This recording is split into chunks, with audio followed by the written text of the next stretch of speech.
Doctor, yo sí quisiera aprovechar este segundo de corte y molestarlo con un gran favor, que va a ver de Cuénteme. pronto si nos dice, para comentarles a los demás compañeros, ya teniendo en cuenta lo que estamos hasta el momento.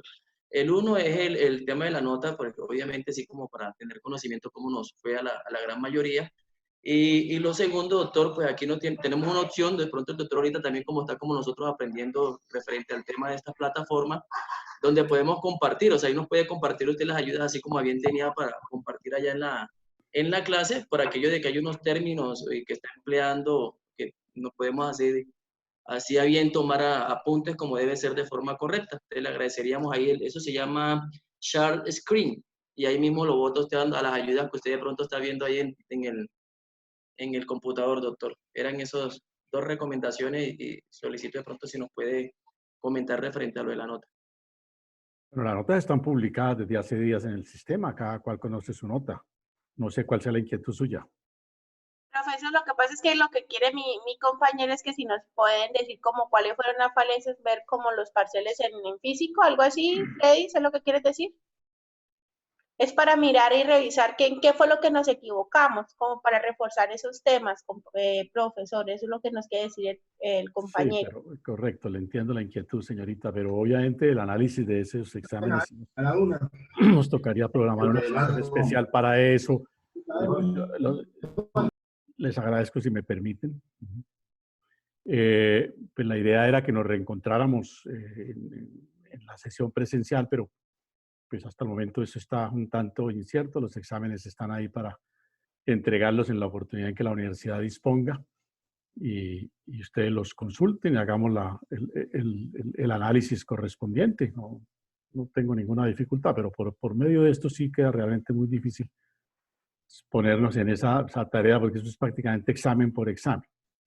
Entonces... Sí, señor, entendemos. Sí, señor, entendemos esa parte, pues entonces vamos ahorita, pues, por los diferentes grupos, si les parece, compañeros, compartimos esta información que apenas volvamos a clases presenciales, el profesor nos va a facilitar el examen desde para luego, poder, claro, ver. Y cobran vigencia los términos para presentar los recursos de revisión, de las inconformidades que al tenor del debido proceso que el reglamento prevé, ustedes bien pueden ejercer.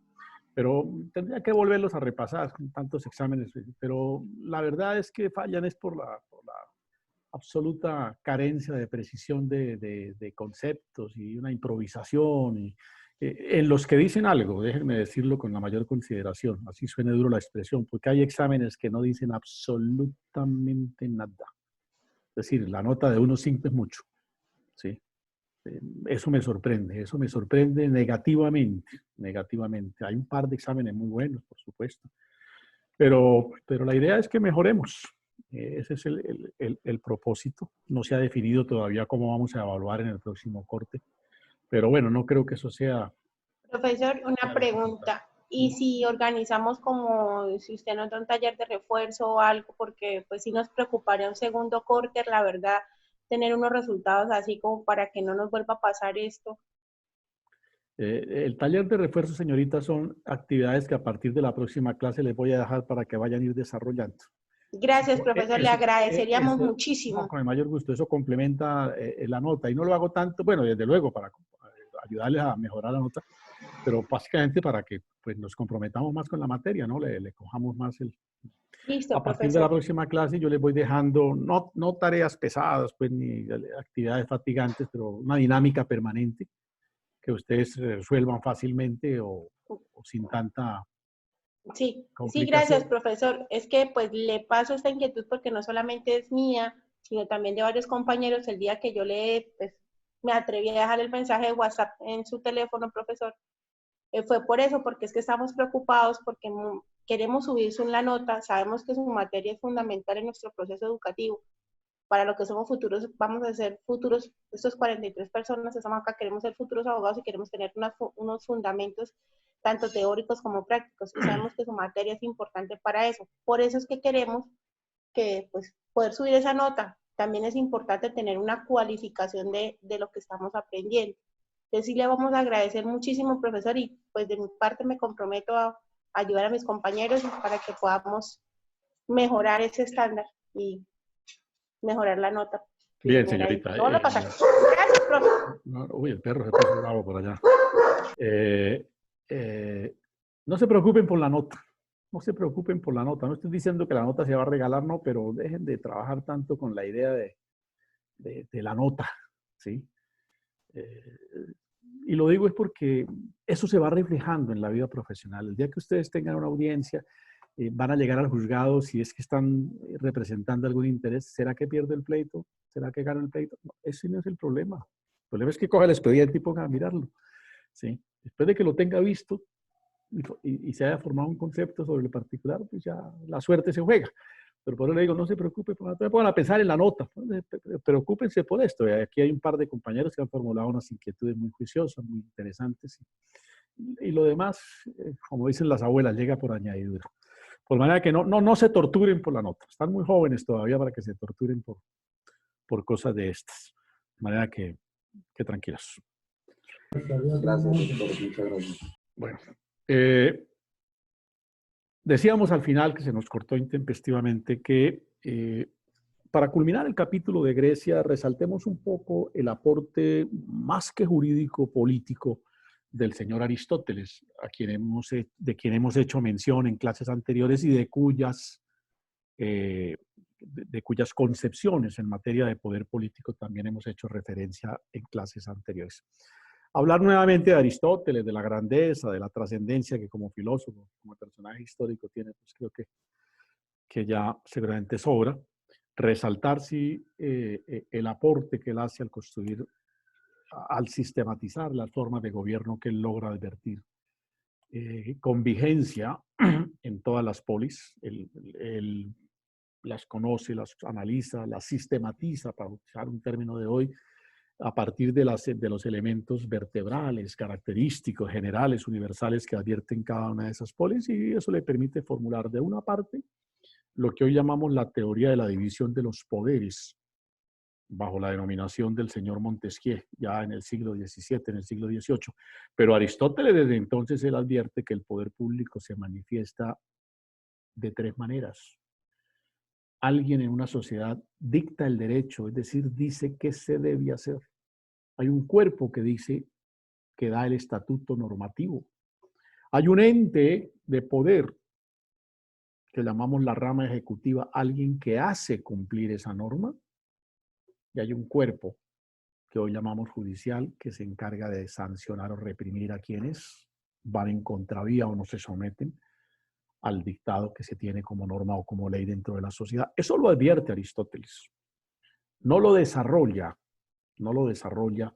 en su momento, pero lo advierte.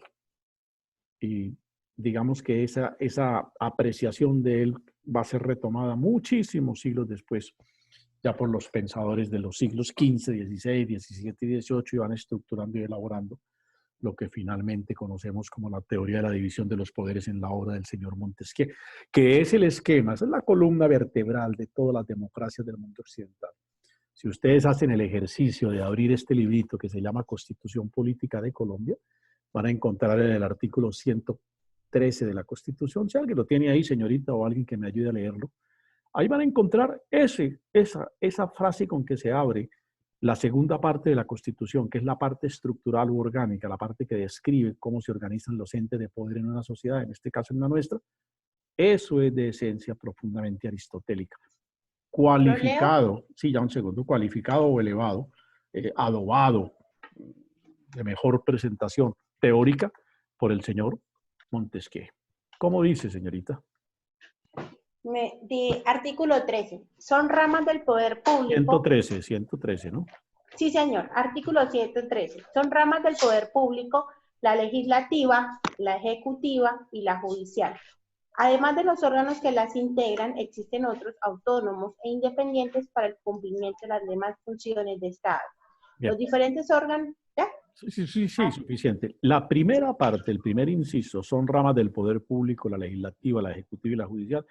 Eso es concepción profundamente aristotélica. Aristóteles advirtió que las sociedades de su tiempo organizaban el poder sobre esas tres bases. Tres formas de expresarse el poder. Como dice el credo cristiano, tres personas distintas en un solo Dios verdadero. es un mismo poder que se expresa de tres maneras. Un mismo cuerpo que tiene tres brazos, pero es el mismo cuerpo. Cada brazo cumple una función propia y particular en la sociedad. Uno dicta el derecho, generalmente es el cuerpo legislativo.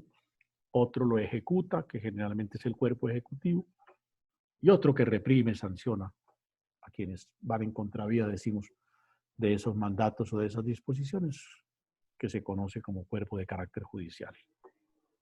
Obviamente hoy en día esa teoría pues, ha sido reformulado, ha sido reacondicionado, maquillado, bueno, lo que ustedes quieran, pero esa frase inicial, eso es profundamente aristotélico. Nosotros lo tomamos porque nosotros, las democracias occidentales, nos estructuramos sobre la concepción de la Revolución Francesa, y la Revolución Francesa se cimenta en la obra de Montesquieu, y Montesquieu en ese sentido es profundamente aristotélico. Pero bien, en su momento, pues obviamente haremos comentario o presentación más detallada de la teoría de la división de los poderes. Lo que quiero resaltar aquí es cómo desde los tiempos de Grecia Aristóteles logra concebir eso. Eso queda archivado, por supuesto. Después vienen 15 años de dominio, 15 siglos, perdón, de dominio del Imperio Romano, en el que es un imperio, de ahí no se habla de ramas del poder, ni de poderes, ni de concepción de organización del poder de esa manera. La otra circunstancia, el otro aspecto que vale la pena destacar del señor Aristóteles es la manera como él concibe las formas de gobierno. Una forma de gobierno es la manera como dentro del Estado se estructura el funcionamiento de las distintas instancias de poder. Hoy hablamos de los sistemas presidenciales y de los sistemas parlamentarios. Un sistema hoy en día es presidencial si el gran centro del poder político es el presidente de la República, como en el caso nuestro. Un sistema será parlamentario si el gran centro del poder, el gran motor del poder, el gran impulsor del poder y las decisiones políticas trascendentales es el Parlamento, que es lo que acontece en la generalidad de las sociedades europeas, que por su evolución histórica, Europa es fundamentalmente parlamentarista. América, por su proceso histórico, es fundamentalmente presidencialista. Entonces, hoy en día hablamos de estas formas de gobierno, pero eso no descalifica las formas de gobierno que el señor Aristóteles concibió. La monarquía, la aristocracia y la democracia. Bueno, digamos primeramente que él concibe las formas puras, las formas impuras. Las formas puras son aquellas en las que el gobierno busca practicar el bien común, la satisfacción del interés general del grupo social, y se ejerce la justicia con un sentido riguroso. Por eso los griegos fueron exigentes en la formulación de sus jueces. En ese sentido, con esos tres elementos, entendemos en la apreciación aristotélica el concepto de las democracias puras, que tienen tres formas, ¿sí? La forma monárquica, la forma aristocrática y la forma democrática, en esa teorización o sistematización que hace el señor Aristóteles. Pues la forma monárquica es aquella forma de gobierno en la que el gobernante, el poder o el gobierno es ejercido por una sola persona, un monarca, tiene el poder supremo, un solo gobernante, es la gran instancia, una sola persona es la gran instancia del poder. Generalmente las monarquías son cargos vitalicios, y son cargos vitalicios, o fueron por muchos siglos cargos vitalicios, porque el fundamento era de carácter teocrático, ¿no? Y eran incluso sucesorios porque se sucedía en el ejercicio del mando del poder, precisamente por esa consideración que se tenía de que el poder tenía un origen teocrático y que los gobernantes eran ungidos, escogidos por Dios cuando no eran ellos mismos el Dios.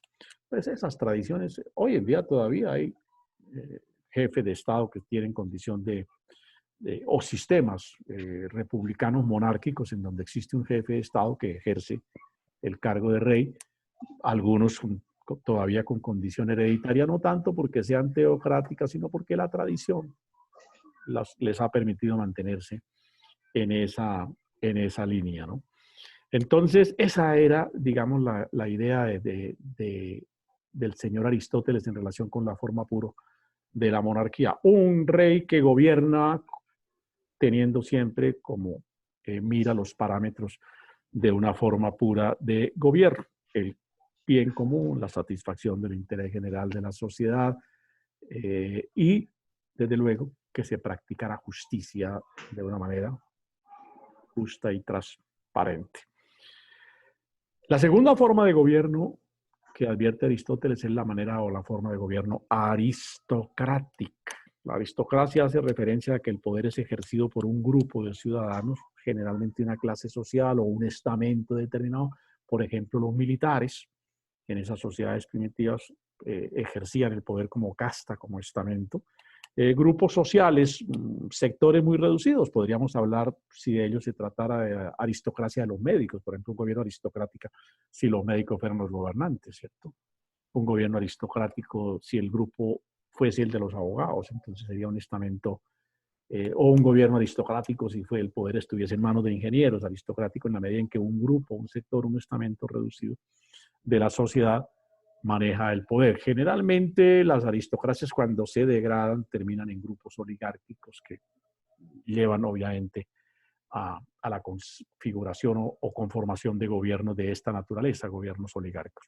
Serán también puras en la medida en que funcionen las aristocracias sobre los parámetros establecidos para identificar qué es una forma de gobierno puro.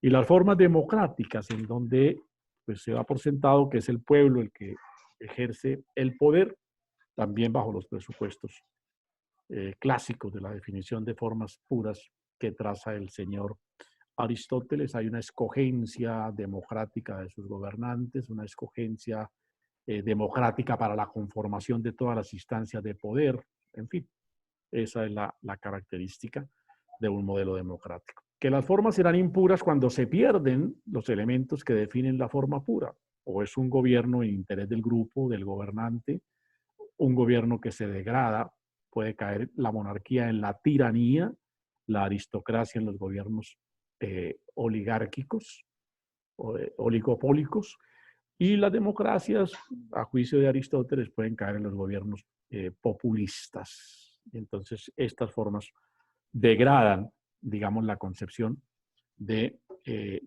gobierno. Para los griegos, bueno, cuando hablo de los griegos me refiero a los filósofos que practicaron, que conocieron, que teorizaron sobre estas tres formas de gobierno.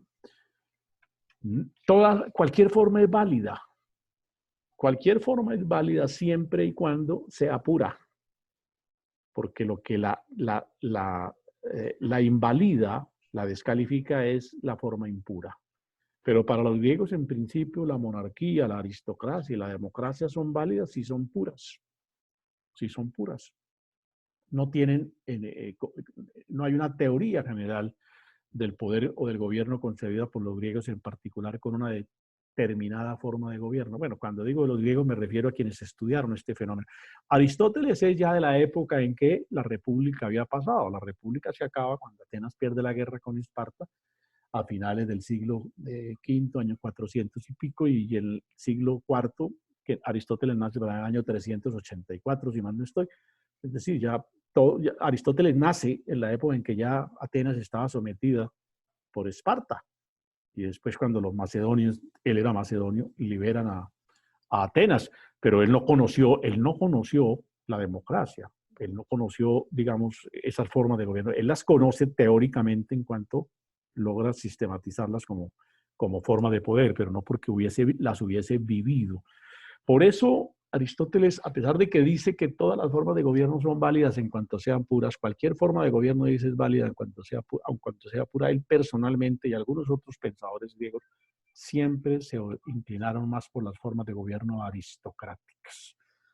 Y los griegos, en la medida en que consideran el concepto del hombre virtuoso, de que para gobernar hay que estar preparados, para gobernar hay que tener una capacitación y una condición, no solamente de conocimiento, sino idoneidad moral o ética. Hay que tener un valor ético para poder ejercer el poder y cumplir con esas responsabilidades, pues idean el concepto del hombre virtuoso.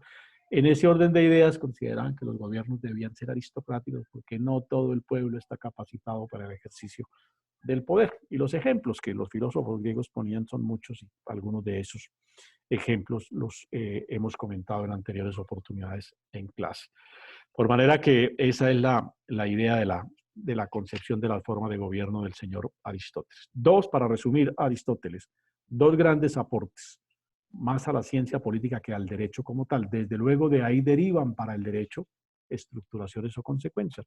La primera es la percepción que tuvo de cómo se expresa el poder a través de la función legislativa, la función ejecutiva y la función judicial. Él concibió eso. No le dio mayor desarrollo, pero la concibe, la advierte, la ve. Por eso los politólogos consideran a Aristóteles el padre de la ciencia política. Y lo tienen como tal. Y cuando es el día del politólogo, pues obviamente honran la memoria de Aristóteles. Y la otra, el otro gran aporte, digamos, en este campo de la política con trascendencia de lo jurídico, porque en el campo de la filosofía ya es otro tema, pues son muchísimos los aportes del señor Aristóteles. Pero el otro aporte en el campo que nos interesa es la concepción de las formas de gobierno. A que me he referido, formas puras, formas impuras. Las formas puras ya las hemos detallado, las formas impuras son los reflejos de formas de gobierno degradadas que él anota, que él señala.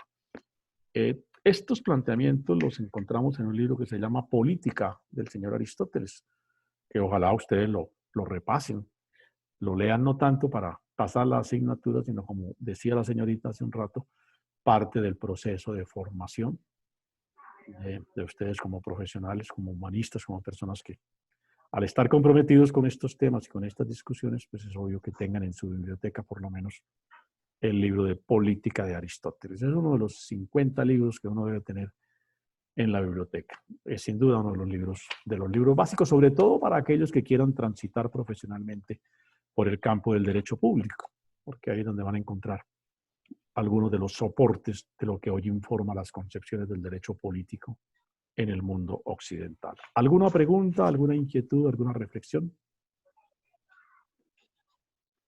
Ninguna. Bueno, cerramos el capítulo de Grecia y vamos a abrir una nueva página del curso. El derecho romano.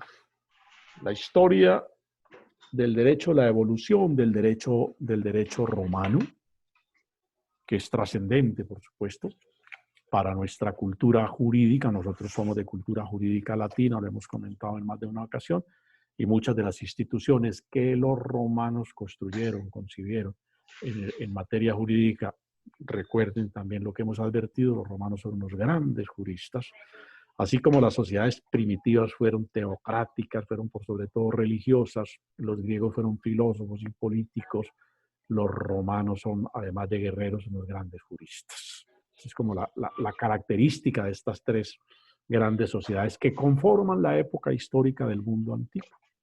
Los unos rezaban, los otros teorizaban en política y los otros eran prácticos juristas y además de muy buenos guerreros. Pues llegaron a dominar el mundo, los romanos. Entonces, abramos la página, digo, del derecho romano.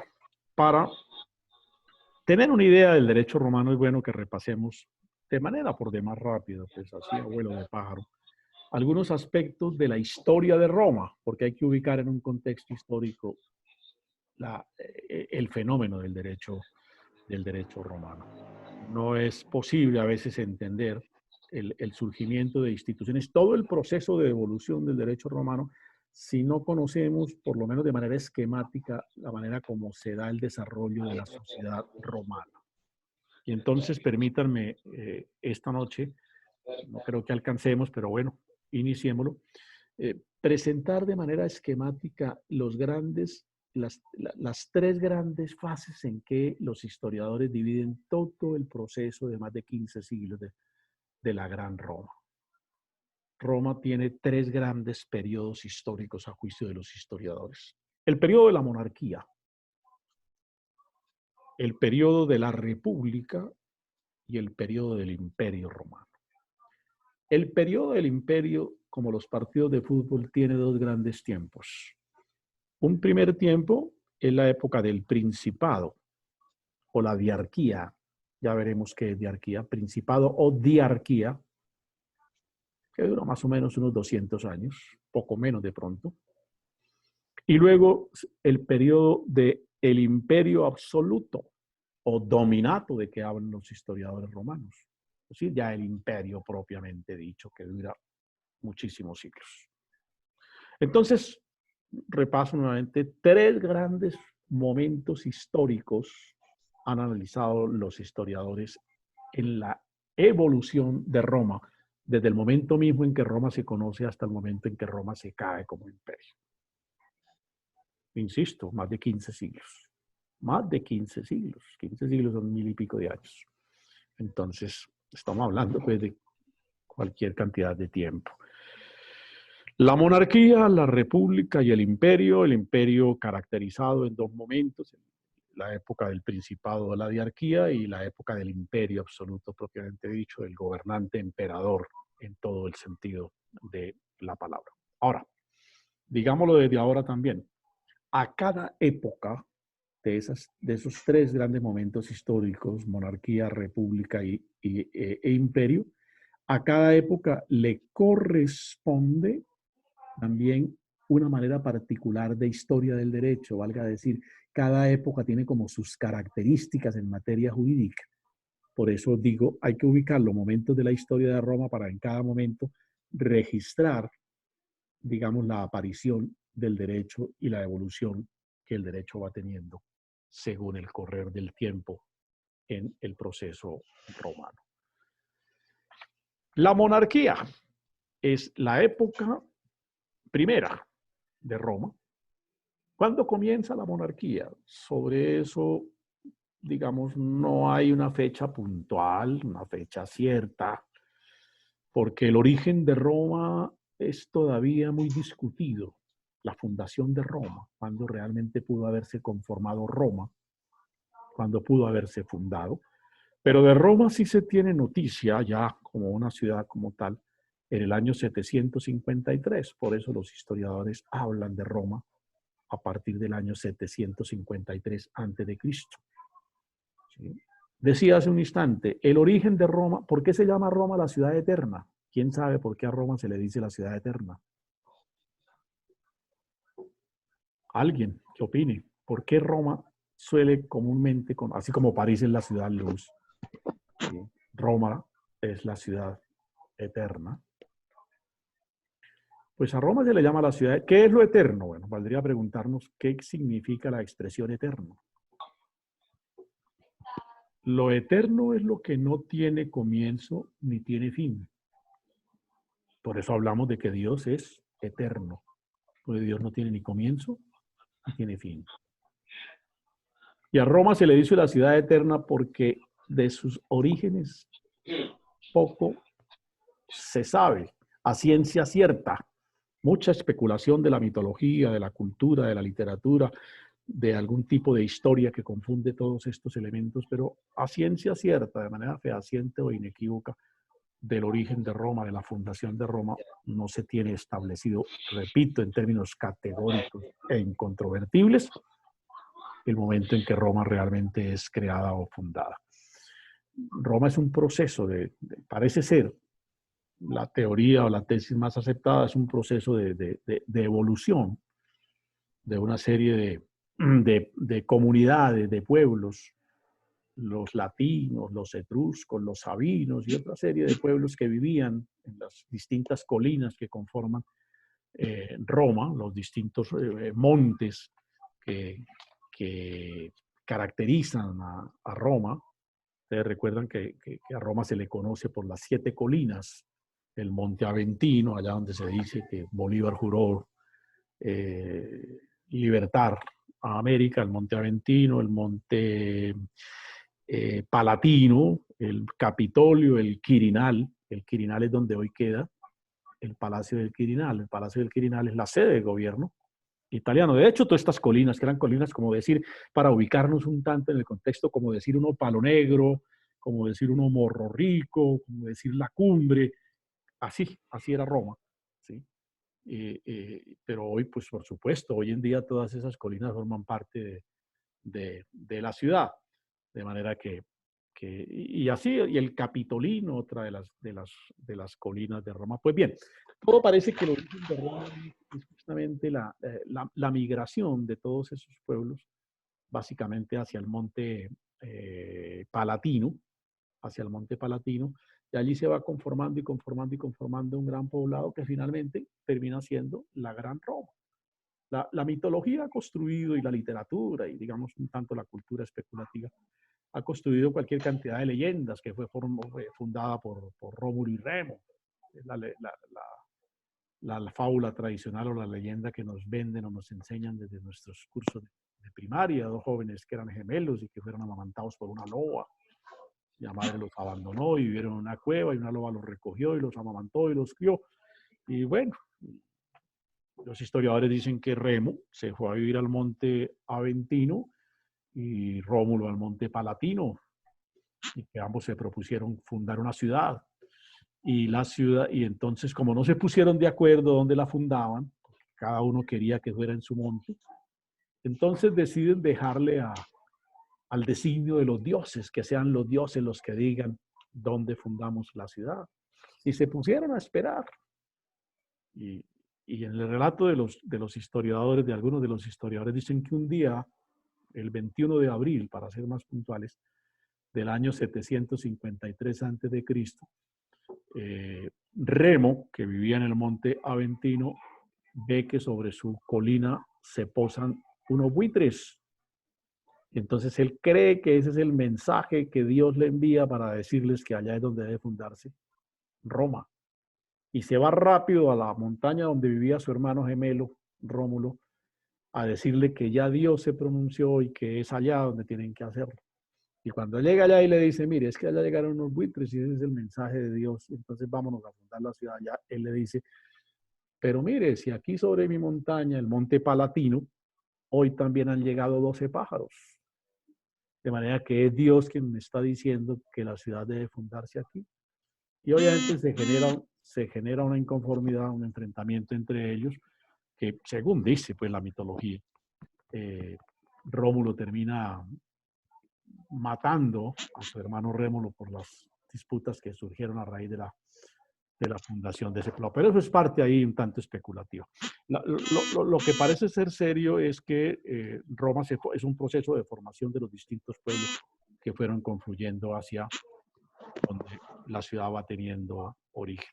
Y Roma se conoce en el año 753, eso sí es efectivamente ya históricamente determinado, y se conoce como una sociedad que tiene gobernante, que tiene un monarca, que en un periodo histórico que va más o menos hasta el año 510 se desenvuelve, digamos, ese periodo de la monarquía romana, ¿no? Entonces, termina ese periodo de la monarquía que tenía unas características. Bueno, tuvo muchísimos gobernantes, obviamente en 200 y pico de años, pues estaban gobernantes. Rómulo, se tiene a Rómulo como uno de sus gobernantes, Numa Pompilio, el señor Tulio, Servio Tulio Tarquino. Hay dos Tarquinos, Tarquino el Antiguo y Tarquino el Soberbio. El Imperio Romano se acaba con Tarquino el Soberbio cuando Tarquino decide volverse un dictador a todas sus anchas en el sentido riguroso del término, y por supuesto eso produce unas sublevaciones y unos conflictos de carácter social y político que terminan deponiendo al gobernante, y Roma avanza hacia una nueva forma de institucionalidad, y es cuando aparece la República y entramos al segundo periodo de la historia romana llamado como la República. Pero vale resaltar de ese primer periodo de la monarquía, y antes de que termine la clase, la gran característica en materia jurídica del periodo de la monarquía es que el derecho tiene como fuente la costumbre. La sociedad en materia jurídica se rige por la práctica de la costumbre. No hay codificaciones, aunque algunos historiadores hablan de que existió por ahí una codificación, pero realmente la fuente única del derecho es la costumbre. El derecho es la fuente primaria, la costumbre es la fuente primaria inicial del derecho. Todas las sociedades primitivas comenzaron a regular su vida por las costumbres, no había códigos como tal, ni leyes así en sentido formal como las conocemos. Las costumbres, entendiendo por costumbre las prácticas sociales, pues obviamente que tenían ascendencia y que la sociedad reconoce y acepta como tal, pues se van volviendo normas, y las sociedades giraron por mucho tiempo teniendo como criterio normativo, como criterio jurídico, como criterio de legalidad, la aceptación, la práctica y el reconocimiento de todos las costumbres, los estilos, los modos consuetudinarios de vida. Entonces, para precisar la idea, es la costumbre la fuente principal del derecho romano en la época de la monarquía. A esa fase de la historia romana, conocida como la monarquía, que tiene ahí rápidamente esas características que mencioné. Bueno, los monarcas también tenían un consejo de ancianos que los asesoraba.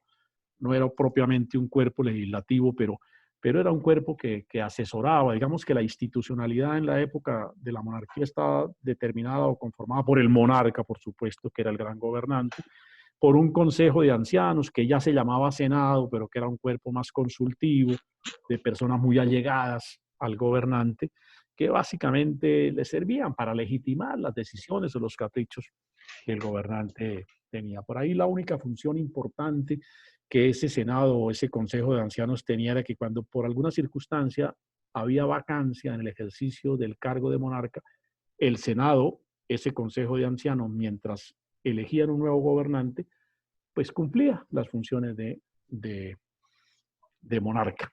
Pero pues eso era un carácter ahí transitorio muy, muy provisional. Esas eran las dos grandes instituciones de la época de la monarquía. El monarca, que era el gran dueño del poder, el soberano. Soberano quiere decir el poder máximo en materia política. Y un consejo de ancianos, que era un cuerpo consultivo.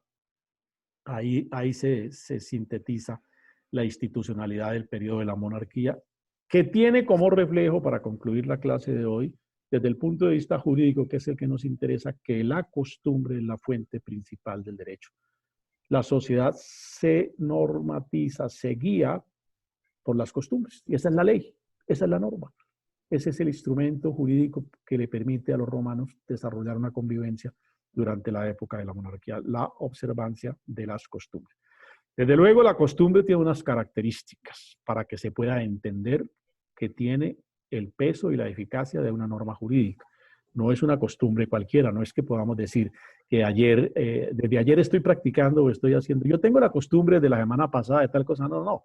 La costumbre tiene unas características que hay que resaltar, ¿no?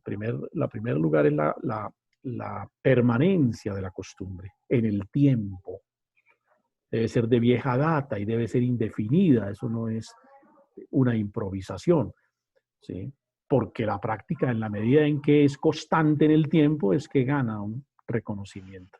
Y el segundo elemento es ese, el reconocimiento. Si el primero es un elemento de carácter material o subjetivo, o objetivo, el segundo es un elemento de carácter subjetivo. ¿En qué medida es que es subjetivo? En que la persona reconoce que esa costumbre es el instrumento a través del cual se posibilita la convivencia y se solucionan los conflictos. Se posibilita la convivencia y se solucionan los conflictos. Bueno, mis queridos jóvenes, como no quiero que la clase se termine de una manera bruta, sin podernos despedir, ¿hay alguna inquietud, alguna pregunta en la próxima charla, que es el miércoles?